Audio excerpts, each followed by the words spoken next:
கொத்தமல்லி, பச்சை மிளகா, தக்காளி, கருவேப்பிலை, புதினா, வாழை இலை. இப்ப என்ன பண்ண போறோம்? காடைய கைமா பண்ண போறோம். வாங்க பார்க்கலாம். அவன் வந்து மிளகாத்தூள் போடணும் லைட்டா. இப்ப என்ன பண்ணணும்? இதை அப்படி லைட்டா தூ.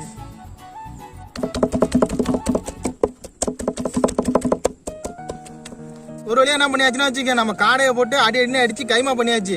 கைமா பண்ணியாச்சா? கைமால என்னென்ன போட்டுக்கணும் வச்சுங்க, கொத்தமல்லி, புதினா போட்டிருக்கோம், அடுத்துல மிளகாத்தூள் போட்டிருக்கோம், அது உப்பு போட்டிருக்கோம். முட்டையை உடச்சு அதில் உடச்சி ஊற்றணும்னு வச்சுங்க, அப்பதான் மசாலா எல்லாம் மிக்ஸ் ஆகிடும்.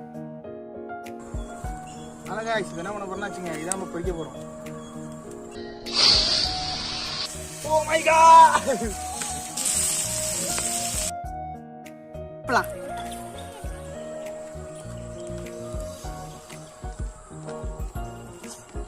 செம்ம அருமையா இருக்கு காய்ஸ். ஓகே காய்ஸ், பாய்.